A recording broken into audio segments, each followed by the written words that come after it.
Hi, hello everybody. Welcome to Vikas Commerce Tutorials and I am Mr. Vikas Mulki here. ವಿದ್ಯಾರ್ಥಿಗಳೇ ಇವತ್ತು ಏನು ಮಾಡೋಣಪ್ಪ ಅಂದ್ರೆ second PUC economics 6 marks ಗೆ ಒಂದು famous question ಬಹಳ ಈಜಿ ಇದೆ ಮತ್ತು ಬಹಳಷ್ಟು ಸಲ ಎಕ್ಸಾಮ್ ಗೆ ಬರುವಂತ ಕ್ವೆಶ್ಚನ್ ಈ ಸಲ ಕೂಡ ಬರುವಂತ ಎಲ್ಲಾ ಚಾನ್ಸ್ ಇರುವಂತ ಒಂದು ಕ್ವೆಶ್ಚನ್ ಅನ್ನು ಸಾಲ್ವ್ ಮಾಡ್ತಾ ಇದ್ದೀನಿ. English medium Kannada medium both ಎರಡು ಸೇಮ್ ಆಗಿರ್ತದೆ. ಎರಡು ಲ್ಯಾಂಗ್ವೇಜ್ ನ ಅನ್ಕೋರಿ ಬಿಕಾಸ್ ನಂಬರ್ಸ್ ಅದ, ಹಾಗಾಗಿ ನಂಬರ್ಸ್ ಅಲ್ಲಿ ಇಂಗ್ಲಿಷ್ ಮೀಡಿಯಂ ಕನ್ನಡ ಮೀಡಿಯಂ ಅಂತ ಇರೋದಿಲ್ಲ. ಬೋತ್ ಆರ್ ಎರಡು ಲ್ಯಾಂಗ್ವೇಜ್ ದಲ್ಲಿ ನೀವು ಆರಾಮಾಗಿ ಮಾಡಬಹುದು. ಇದನ್ನ ಯಾವ್ದಪ್ಪ ಅಂದ್ರೆ ಈ GDP MP GNP FC ಈ ರೀತಿ ಕ್ವಶನ್ಸ್ಗಳು gross domestic product, net national product, net domestic product, GDP NDP GNP NNP ಈ ರೀತಿ ಇರುವಂತ ಒಂದು ಕ್ವಶನ್ ನಾವೇನ್ ಮಾಡಬೇಕಪ್ಪ ಅಂದ್ರೆ ಅದರ ಮೌಲ್ಯಗಳನ್ನ ಕಂಡುಹಿಡಿಯುವಂತ ಒಂದು ಕೆಲಸ, ವ್ಯಾಲ್ಯೂಸ್ ಗಳನ್ನ ಕಂಡುಹಿಡಿಯುವಂತ ಕೆಲಸವನ್ನ ಮಾಡಬೇಕಾಗ್ತದೆ. ಸೊ ಅದನ್ನ ನ್ಯಾಷನಲ್ ಇನ್ಕಮ್ ಅಕೌಂಟಿಂಗ್ ನಲ್ಲಿ ಬರುವಂತ ಒಂದು 6 ಮಾರ್ಕ್ಸಿನ ಪ್ರಮುಖ ಪ್ರಶ್ನೆ. ಅದನ್ನ ಯಾವ ರೀತಿ ಸಾಲ್ವ್ ಮಾಡಬೇಕು, ನಿಮ್ಮ ಮಾಡೆಲ್ ಕ್ವಶನ್ ಪೇಪರ್ ಅಲ್ಲಿ ಕೂಡ ಇದೆ. 2 ಮಾಡೆಲ್ ಕ್ವಶನ್ ಪೇಪರ್ಗಳಿದೆ. ಹೋದ ವರ್ಷ ಆನ್ಯುವಲ್ ಎಕ್ಸಾಮ್ ಕ್ವಶನ್ ಪೇಪರ್ ಅದ, ಪ್ರಿಪರೇಟರಿ ಕ್ವಶನ್ ಪೇಪರ್ ನಲ್ಲಿ ಬಂದದ. ಹಾಗಾಗಿ ವೆರಿ ಇಂಪಾರ್ಟೆಂಟ್ ಅದ. ವಿಡಿಯೋನ ಸ್ಕಿಪ್ ಮಾಡಬೇಕು, ಕೊನೆ ತನಕ ನೋಡಿ ಇದನ್ನ ಯಾವ ರೀತಿ ಮಾಡಬೇಕು ಅನ್ನೋದನ್ನ ನಾವು ಇವತ್ತಿನ ಕ್ಲಾಸ್ ಅಲ್ಲಿ ನೋಡುವ. So let us start out today's session. Welcome to Vikas commerce tutorials.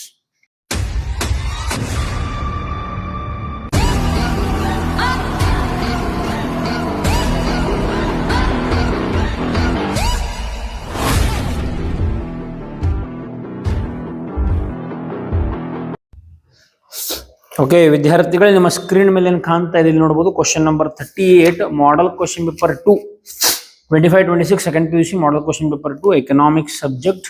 ಇಲ್ಲಿರುವಂತಹ ಕ್ವಶನ್ ನಂಬರ್ 38 ಇದು ಇಂಗ್ಲಿಷ್ ವರ್ಷನ್ ದಾಗದ, ಇಲ್ಲಿ ಕನ್ನಡ ವರ್ಷನ್ ದಾಗದ. ಎರಡು ಲ್ಯಾಂಗ್ವೇಜ್ ದಾಗ ಏನು ಪ್ರಾಬ್ಲಮ್ ಇಲ್ರಿ, ನೀವು ಆರಾಮಾಗಿ ಮಾಡಬಹುದು. ಇದನ್ನ ಕನ್ನಡದಾಗ ಎಕ್ಸ್ಪ್ಲೇನ್ ಮಾಡ್ಕೊಂತ ಹೋಗ್ತೀನಿ.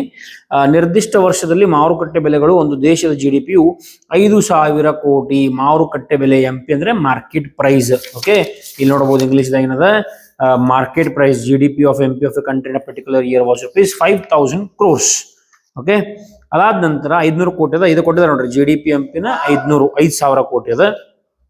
ಆಮೇಲೆ ವಿದೇಶಗಳಿಂದ ನಿವ್ವಳ ಉತ್ಪಾದನಾ ಅಂಗ ಆದಾಯ NFIE ಅಂತ ಕರಿತೀವಿ. ನೆಟ್ ಏನದ ಇಲ್ಲಿದೆ ನೋಡ್ರಿ, net factor income from abroad ಅಂತ ಕರಿತೀವಿ. ಸವಕಳಿ ವೆಚ್ಚ ರೂಪೀಸ್ 450, ಡೆಪ್ರಿಸಿಯೇಷನ್ 450 ಮತ್ತು ನಿವ್ವಳ ಪರೋಕ್ಷ ತೆರಿಗೆಗಳ ಮೌಲ್ಯ NIT 300 ಕೋಟಿ. ಈ ಕೆಳಗಿನ ಕೋಷ್ಟಕವನ್ನು ಪೂರ್ಣಗೊಳಿಸಿರಿ. ಸೊ ಇಲ್ಲಿ ಒಂದಿಷ್ಟು ಐಟಮ್ಗಳನ್ನು ಕೊಟ್ಟಿದ್ದಾರೆ. GDP FC, NDP MP, NDP FC, GNP MP, GNP FC ಮತ್ತು NNP MP, ಫ್ಯಾಕ್ಟರ್ ಕಾಸ್ಟ್ ಮತ್ತು MP ಅಂದ್ರೆ ಮಾರ್ಕೆಟ್ ಪ್ರೈಸ್. ಸೊ ಈ ರೀತಿ ಕೊಟ್ಟಿದ್ದಾರೆ. ಇದನ್ನ ನಾವು ಯಾವ ರೀತಿ ಫೈಂಡ್ ಮಾಡಬೇಕು ಅನ್ನೋದನ್ನ ಇವತ್ತಿನ ಕ್ಲಾಸ್ ಅಲ್ಲಿ ನೋಡುವ. ವೆರಿ ಸಿಂಪಲ್ ಈಸಿ ಟೆಕ್ನಿಕ್ ಅದರಿ, ಅದರ ಪ್ರಕಾರ ಮಾಡ್ಕೊಂತ ಹೋಗೋಣ. ಮೊದಲನೇದಾಗಿ ಅವ್ರು ಕೊಟ್ಟಿರೋದು GDP MP ಅನ್ನ ಕೊಟ್ಟಿದ್ದಾರೆ 5,000. ಸೊ GDP MP ಅನ್ನ ಕೊಟ್ಟಿದ್ದಾರೆ 5,000 ರೂಪಾಯಿ ಕೋಟಿಗಳನ್ನ ಕೊಟ್ಟಿದ್ದಾರೆ.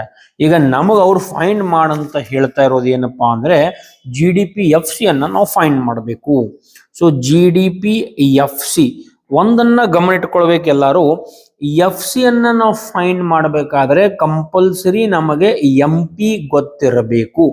GDP FC ಅದ, ಅಗೇನ್ GDP ಅನ್ನೇ ಬರಿತೀನಿ, ಬಟ್ MP ಬರಿತೀನಿ.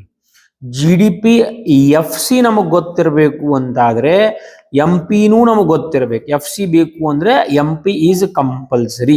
ಹಾಗಾಗಿ GDP MP ಅಂತ ಬರ್ಕೊಳ್ರಿ. ಇದಕ್ಕೆ ಮೈನಸ್ NIT ಅಂತ ಬರಿಬೇಕು. ನೆಟ್ ಇಂಡೈರೆಕ್ಟ್ ಟ್ಯಾಕ್ಸಸ್ ಅಂತ ಕರಿತೀವಿ, ನಿವ್ವಳ ಪರೋಕ್ಷ ತೆರಿಗೆಗಳು. ಸೊ NIT ಇದು ಫಾರ್ಮುಲಾ ಅದ. ಈಗ ಇದನ್ನ ನಾವು ಆಮೇಲೆ ಸಾಲ್ವ್ ಮಾಡೋಣ. ಒಂದ್ 2 ಲೈನ್ ಗ್ಯಾಪ್ ಕೊಡ್ತೀನಿ ನಾನು ಇಲ್ಲಿ. ನೆಕ್ಸ್ಟ್ ಏನ್ find ಮಾಡಂದಾರೆ NDP MP, NDP MP ಇದನ್ನು ಕೂಡ ಖಾಲಿ ಬಿಡ್ತೀನಿ 2 ಲೈನ್. ಯಾಕನ್ನೋದನ್ನ ನಿಮ್ಗೆ ಹೇಳ್ತೀನಿ. Next NDP FC, NDP FC. Okay, 2 line gap ಬಿಡುವ. ಎಲ್ಲ ಫಸ್ಟ್ ಬರ್ಕೊಂಡ್ಬಿಡ್ತೀನಿ. GNP MP ಅನ್ನ ಕೇಳ್ತಾ ಇದ್ದಾರೆ. ಅದಾದ ನಂತರ GNP FC ಅನ್ನ ಕೇಳ್ತಾ ಇದ್ದಾರೆ. ಅದಾದ ನಂತರ NNP MP ಅನ್ನ ಕೇಳ್ತಾ ಇದ್ದಾರೆ. ಸೊ ಈ ರೀತಿ ನಾನು 2 ಲೈನ್ ಬಿಟ್ಕೊಂತ ಎಲ್ಲ ಬರೆದಿದ್ದೀನಿ. ಓಕೆ, ಒಂದನ್ನ ನೀವು ಗಮನ ಇಟ್ಕೊಳ್ಬೇಕು. FC ನಮಗ್ ಬೇಕು ಅಂದ್ರೆ MP ಅನ್ನ ನಾವು ಯೂಸ್ ಮಾಡ್ಕೊಳ್ಬೇಕು. ಮತ್ತೆ ಎಲ್ಲಿ FC ಅದ ನೋಡ್ರಿ, ಎಸ್ ಇಲ್ಲಿ FC ಅದ. ಸೊ ಅವಾಗ ಇಲ್ಲಿ ಏನ್ ಬರೀಬೇಕು ನಾನು, NDP MP minus NIT ಈ ರೀತಿ ನಾನು ಇಲ್ಲಿ ಬರಿಬೇಕಾಗ್ತದೆ. ಓಕೆ, ನೆಕ್ಸ್ಟ್ ಮತ್ತೆ ಇಲ್ಲಿ ಎಫ್ ಸಿ ಅದ, yes G N P F C, ಅವಾಗ G N P M P minus N I T. Okay, ಈ ರೀತಿ ಮೂರು ಫಾರ್ಮುಲಾ ಈ ರೀತಿ ನಿಮಗೆ ಸಿಂಪಲ್ ಆಗಿ ಗೊತ್ತಬಿಡ್ತದೆ. ಎಫ್ ಸಿ ಬೇಕು ಅಂದ್ರೆ ಅದೇ ಸೇಮ್ ಅನ್ನ ತಗೊಂಡು ಎಂ ಪಿ ಬರೋದು ಎನ್ ಐ ಟಿ ಮೈನಸ್ ಮಾಡ್ಬೇಕು. ಇಲ್ಲೂ ಸೇಮ್ ಎನ್ ಡಿ ಪಿ ಅದ, N D P, F C ಬದಲಿ M P minus N I T, F C ಅದ ಎಂ ಪಿ ತಗೊಂಡಿದ್ದೀನಿ minus N I T. So ಈ ರೀತಿ ಮಾಡಿದಾಗ ನಿಮಗೆ ಈಸಿಯಾಗಿ ಆನ್ಸರ್ಗಳನ್ನ ನೀವು ಫೈಂಡ್ ಮಾಡಬಹುದು. ಈಗ ಎನ್ ಡಿ ಪಿ ಇದರ ನಂಬರ್ಸ್ ಅಗೇನ್ ನಾವು ಆಮೇಲೆ ಕ್ಯಾಲ್ಕುಲೇಟ್ ಮಾಡುವ, ಜಸ್ಟ್ ಫಾರ್ಮುಲಾ ಯಾವ ರೀತಿ ನೆನಪಿಟ್ಕೊಳ್ಬೇಕು ಅನ್ನೋದನ್ನ ಹೇಳ್ತಾ ಇದ್ದೀನಿ. ಫಾರ್ಮುಲಾ ನಿಮ್ಗೆ ನೆನಪಿಳಿತು ಅಂದ್ರೆ ಆನ್ಸರ್ಸ್ ಅನ್ನ ನೀವು ಈಸಿಯಾಗಿ ಬರೆದು ಬಿಡಬಹುದು. Okay, next N D P M P ಅನ್ನ ನಾವು ಯಾವ ರೀತಿ ಕಂಡು ಹಿಡಿಬೇಕು? N D P M P ಅದ, ಎನ್ ಡಿ ಪಿ ಜೊತೆಗೆ ಇಲ್ಲಿ G D P M P ಅನ್ನ ಬರೀಬೇಕು. ಎಂ ಪಿ ಅನ್ನ ಕಂಡು ಹಿಡಿಬೇಕಾದ್ರೆ ಎಂ ಪಿನೇ ನಮಗ್ ಬೇಕಾಗ್ತದೆ. ಹಾಗಾಗಿ N D P M P, but ಇಲ್ಲಿ ಎನ್ ಡಿ ಪಿ ತಗೋದಿಲ್ಲ, ಜಿ ಡಿ ಪಿ ಅನ್ನ ತಗೊಳ್ಬೇಕು ಮೈನಸ್ ಡೆಪ್ರಿಸಿಯೇಷನ್. ಓಕೆ, ಇಲ್ಲಿ G N P M P ಅದ, ಅವಾಗ G D P M P plus N F I A ಅನ್ನ ತಗೊಳ್ಬೇಕು. N N P M P ಅದ, G N P M P minus depreciation ಅಂದ್ರೆ ಸವಕಳಿ ಅಂತ ತಗೊಳ್ಬೇಕು. ಇವು ಫಾರ್ಮುಲಾ ನೋಡ್ರಿ. ಮೂರು ಫಾರ್ಮುಲಾ ಅಂತೂ ಈಸಿಯಾಗಿ ಗೊತ್ತಾಗ್ತದೆ. ಎಫ್ ಸಿ ಇದ್ದಲ್ಲಿ ಎಂ ಪಿ ಅನ್ನ ತಗೊಂಡು ಎನ್ ಐ ಟಿ ಮೈನಸ್ ಮಾಡ್ರಿ, F C M P minus N I T, F C M P minus N I T. Okay, M P ಇದ್ದಲ್ಲಿ ಎಂ ಪಿನೇ ತಗೊಂಡು ಡೆಪ್ರಿಸಿಯೇಷನ್ ಮೈನಸ್ ಮಾಡ್ರಿ, ಬಟ್ ಜಿ ಎನ್ ಪಿಗೆ ಮಾತ್ರ ನೀವೇನ್ ಮಾಡಬೇಕು, ಸಾರಿ ಜಿ ಡಿ ಪಿಗೆ ಮಾತ್ರ ಎನ್ ಎಫ್ ಐ ಅನ್ನ ಪ್ಲಸ್ ಮಾಡಬೇಕು. ಎನ್ ಎನ್ ಪಿ ಇದ್ದಲ್ಲಿ ಅಗೇನ್ ಮತ್ತೆ ಡೆಪ್ರಿಸಿಯೇಷನ್ ಬರ್ತದೆ. ಎಲ್ಲೆಲ್ಲಿ ಎಂ ಪಿ ಕೊಟ್ಟಿರ್ತಾರೆ ಅಲ್ಲಿ ಎಂ ಪಿನೇ ಬರಬೇಕು. N D P M P, G D P M P, G N P M P, G D P M P, N N P M P, G N P M P. M P ಇದ್ದಲ್ಲಿ M ಪಿನ ತಗೊಳ್ಬೇಕು, F C ಇದ್ದಲ್ಲಿ M P ಅನ್ನ ತಗೊಂಡು ಅದಕ್ಕೆ N I T ಅನ್ನ minus ಮಾಡಬೇಕು. ಈಗ ನಾವು ನಂಬರ್ಸ್ ಅನ್ನ ಹಾಕುವಂತ ಹೋಗುವ. G D P M P ಎಷ್ಟದ? 5000 ಮೈನಸ್ ಎನ್ ಐ ಟಿ ಎಷ್ಟದ ನೋಡ್ರಿ ಕ್ವಶನ್ದಲ್ಲಿ, ಎನ್ ಐ ಟಿ 300, ಹಾಗಾಗಿ ಮೈನಸ್ 300. ಆನ್ಸರ್ ಎಷ್ಟು ಬರ್ತದ? 4700. Next G D P M P ಕೊಟ್ಟಿದ್ದಾರೆ ಆಲ್ರೆಡಿ 5000 ಮೈನಸ್ ಡೆಪ್ರಿಸಿಯೇಷನ್ ಅಂದ್ರೆ ಸವಕಳಿ ಎಷ್ಟದ? ಸವಕಳಿಯ ವೆಚ್ಚ 450. ಸೊ ಹಾಗಾಗಿ ಇಲ್ಲಿ ಮೈನಸ್ 450. ಅವಾಗ ಎಷ್ಟು ಬರ್ತದ? 4550 ಕೋಟಿ. ಈ ರೀತಿ ಬರೀಬೇಕು. N D P M P minus N I T. N D P M P ಎಲ್ಲದರಿ ಕ್ವಶನ್ದಲ್ಲಿ ಇಲ್ಲ, ಈಗ ಫೈಂಡ್ ಮಾಡಿದಿವಲ್ಲ ಅದೇ just N D P M P ಎಷ್ಟದ? 4550 ಮೈನಸ್ ಎನ್ ಐ ಟಿ ಇರೋದು ಮತ್ತೆ 300. ಅವಾಗ ಎಷ್ಟು ಬರ್ತದಪ್ಪ ಅಂದ್ರೆ ಆನ್ಸರ್ 4250 ಕೋಟಿ.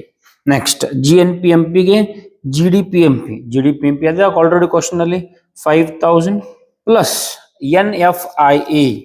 ಎನ್ ಎಫ್ ಐ ಎ ವಿದೇಶಗಳಿಂದ ನಿವ್ವಳ ಉತ್ಪಾದನಾಂಗ ಆದಾಯ 500 ಕೋಟಿ. ಸೊ ಪ್ಲಸ್ 500 ಮಾಡಿದಾಗ 5500 ಕೋಟಿ ರೂಪಾಯಿ ಆಗ್ತದೆ.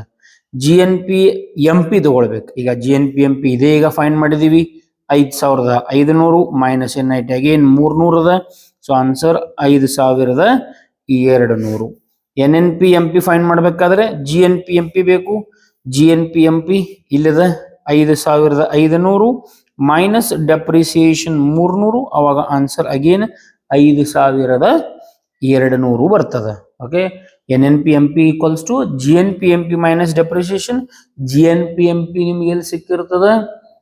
ಇಲ್ಲೇ ಅದ ಮೇಲ್ಗಡೆ 5500. ಅದ್ರೊಳಗಡೆ 300 ಡೆಪ್ರಿಸಿಯೇಷನ್ ಅನ್ನ ಮೈನಸ್ ಮಾಡಿದ್ರೆ, ಸಾರಿ 300 ಅಲ್ಲ, ಡೆಪ್ರಿಸಿಯೇಷನ್ ಇಸ್ 450 ಡೆಪ್ರಿಸಿಯೇಷನ್ ಅನ್ನ ಮೈನಸ್ ಮಾಡಿದ್ರೆ ನಿಮಗೆ ಸಿಗೋದೆಷ್ಟಿಲ್ಲಿ? 5050. 450 ಡೆಪ್ರಿಸಿಯೇಷನ್, 300 ಎನ್ ಐ ಟಿ ಅದ. ಸೊ ಈ ರೀತಿ ನೀವು ಇದನ್ನ ಮಾಡಿದಾಗ ನಿಮಗೆ ಸಿಗೋದು 6 ಮಾರ್ಕ್ಸ್. ಈಸಿಯಾಗಿ 6 ಮಾರ್ಕ್ಸ್ ಸಿಗ್ತದೆ. ಮತ್ತೊಂದ್ಸಲ ಹೇಳ್ತೀನಿ, ಎಂ ಪಿ ಅನ್ನ ಕೊಟ್ಟಿರ್ತಾರೆ. ಈಗ ಎಫ್ ಸಿ ಫೈಂಡ್ ಮಾಡ್ಬೇಕಾದ್ರೆ ಎಂ ಪಿ ಅನ್ನ ತಗೊಂಡು ಎನ್ ಐ ಟಿ ಮೈನಸ್ ಮಾಡ್ರಿ. ಎಫ್ ಸಿ ಅದ M P minus N I T, F C ಅದ M P minus N I T. Very simple. M P ಬೇಕು ಅಂದ್ರೆ ಎಂ ಪಿ ಮೈನಸ್ ಡೆಪ್ರಿಸಿಯೇಷನ್, ಇಲ್ಲಿ ಮಾತ್ರ ಎನ್ ಎಫ್ ಐ ಎ, ಉಳ್ಕಿದ ಕಡೆ ಮತ್ತೆ ಡೆಪ್ರಿಸಿಯೇಷನ್ ಮೈನಸ್ ಮಾಡಬೇಕು. ಈ ರೀತಿ ನೀವು ಫಾರ್ಮುಲಾ ಅನ್ನು ನೆನಪಿಟ್ಕೊಂಡು ಇದನ್ನ ಈಸಿಯಾಗಿ ಸಾಲ್ವ್ ಮಾಡಿ 6 ಮಾರ್ಕ್ಸ್ ಅನ್ನ ಗಳಿಸಬಹುದು.